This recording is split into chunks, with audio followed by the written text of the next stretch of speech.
Hello everybody, welcome to episode 2 of Mike on the Mic. Hope you've had a good weekend. How was my weekend? Well, I'll tell you. 3 barbecues in 3 days. That's how good my weekend was. Decent. Well, I'll get onto that anyway. The first sort of item of news is that my car, my old Mercedes 190E, 1988, lovely old thing, is still not back. The mechanic that we use is a good guy, friend of the family and things.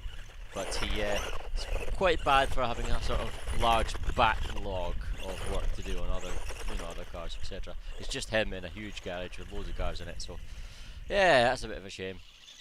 So anyway, this week when I was seeing Rachel, she had to come through to my house. She's got herself a little Suzuki Swift, a new car, gunmetal grey, nice little car. Her old Volkswagen Polo had finally given up the ghost. So she came through, and on Thursday I think it was, and we had a barbecue on Thursday evening, and Jackie and Matthew came around as well. It was nice. The weather's been beautiful, so that was always good. Today's video, just to let you know, the backdrop is obviously a Tamiya Hornet. You can see there, that is a genuine vintage one, not a re-release. It annoys me that the rear spoiler is no longer attached. Some of your eagle-eyed Tamiya fans might have noticed that. It's just gone all brittle and it can't stay on anymore. It's broken through. I'm going to get a new shell for it eventually. Actually, I'm going to do an entire overhaul for that Hornet. I'm going to redesign some of the things. Not to bring it in line with sort of modern buggies with the rear independent wishbone suspension or anything, because that would sort of remove the characteristic of the Tamiya, but move it closer to them is what I mean. Yeah, the handling of these things are diabolical, and they got the nerve to call it a high performance off-road buggy. They genuinely do. And look at this. Look at this. Stuck. Okay, that's it, stuck. Now, part of that's to do with the diff. It's too loose, it's too easy. So if one wheel just slightly gets stuck, it transfers all the power to the other one, and it just spins the other one. Yeah, I repositioned it, look, and it's still stuck. Oh, it gets going, yay, and it's stuck. So yeah, that's the Hornet for you. Yeah, the handling problems with it come from the design of the suspension, front and rear actually. And guess what? Look, guess what? Just take a guess. It's stuck. So, and then look, that's what it's stuck in. I mean, a touring car could struggle its way out of that. That's just nothing. The fish-eyed effect of the GoPro makes it look worse than it is, but that's just some slightly long grass over a little bit of muddiness. Anyway, yeah. So the front suspension on the Hornet doesn't have double wishbone, single wishbone, which means when you compress the shocks, when the wheels turn left or right, or when the suspension moves up and down, the toe-in, the camber, the caster, all of that changes constantly with every corner. So it never handles the same on one corner that it did on the previous one. And the back suspension is the same setup as the launch box. Actually, the front suspension is basically the same as the launch box as well.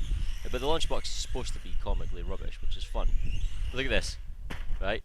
That moment there was key, because what that did there was break the shock mounts at the back, at the top. The mounts for the shocks and the body shell are broken right off, and I didn't even notice until I took the car in at the end of the day and took the shell off to unplug the battery. So yeah, that now the shocks are held on only by that brittle old body shell from this point onwards. So I didn't notice. I mean, look at this. It's exactly the same. There's no difference in the way this thing performs. So, what was I saying? Yeah, so yeah, rear suspension. It's got the sort of floating pod rear axle on him, and it's a bit disastrous. But anyway, moving on from the Hornet. So on the Friday, because I still don't have the car back, I just went through with Rachel to Stirling where she lives, and we had a barbecue with her dad and her brother. She still lives at home with her dad and brother. And this was the Friday, and on the Saturday, what I did is she went to work. She was working at a hotel, and I had a tournament, a shooting tournament with her dad. I've got a CO2 powered steel BB gun, a revolver. It's the one I shot myself in the head with, basically, on one of these previous videos, one of the more recent ones. I didn't actually, obviously, because it would properly injure you. It's a steel BB travelling at about 420, 430 feet per second. It's a Dan Wesson revolver CO2 powered 4-inch barrel. 357 Magnum replica basically, and he's got a few CO2 guns as well. So we had this sort of duck hunt thing with the ducks that you shoot down flat and they're magnetised at the tournament there. That was good fun. And then I went home on the train basically. Oh, actually, I went back to my parents on the train because that's where the train went to Perth. That's where they live, and I had another barbecue there. And Jackie and Matthew there again. So yeah, barbecued out my nut this week. So that was good. It's not all been roses though. I've got a new computer. I say new, I built it in January. And some of the components were second hand. The processor and motherboard and CPU cooler was second hand. Very good condition, but second hand because I was on a tight budget. And I was on a tight budget because, first of all, I didn't have that much money, and also a lot of the budget was coming from selling parts of my old computer. And the reason the parts of my old computer were worth selling is because it was 10 years old, and therefore it would be classed as vintage. I had a BFG graphics card on it, BFG NVIDIA 9800 GTX. In case you don't know, BFG is a company that used to be the best graphics cards in the world. They only did NVIDIA though, and that was the downfall, because NVIDIA went through a sore spot about a decade ago. And but BFG were the most powerful cards on the market.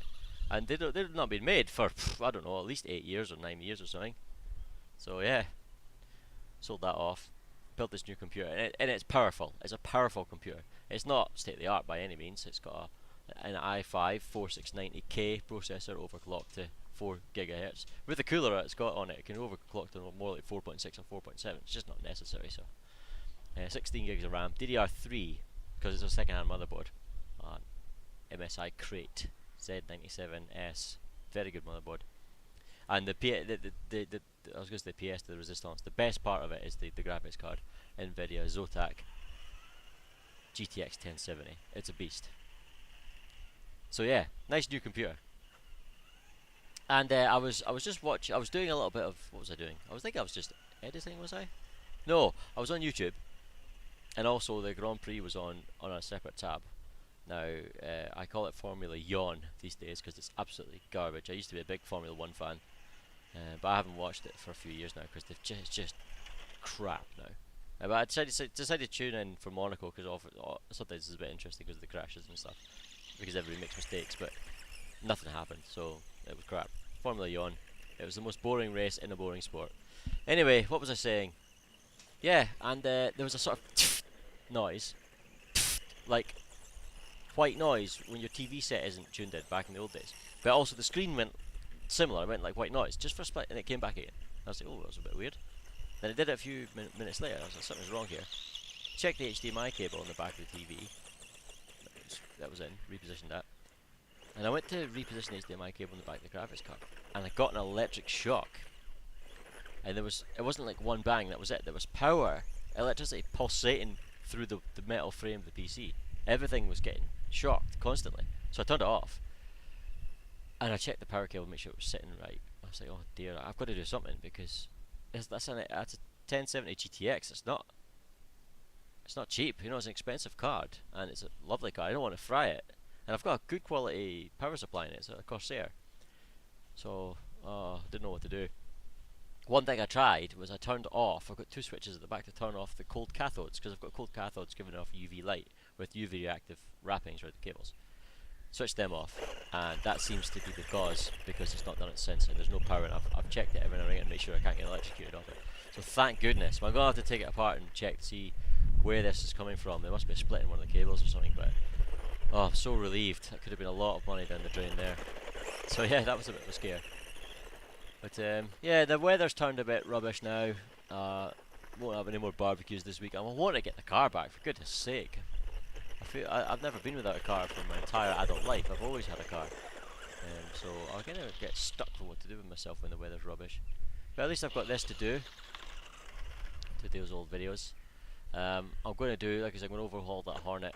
Another thing that some of the Tamiya fans might have noticed is those are Tamiya Grasshopper rear tyres. Because the original ones that I got with it were actually original Tamiya Hornet tyres when I got it off of eBay a few years ago. So they were about 20 odd years old. They were obviously way all gone. Yeah, I'm going to do something with this Hornet.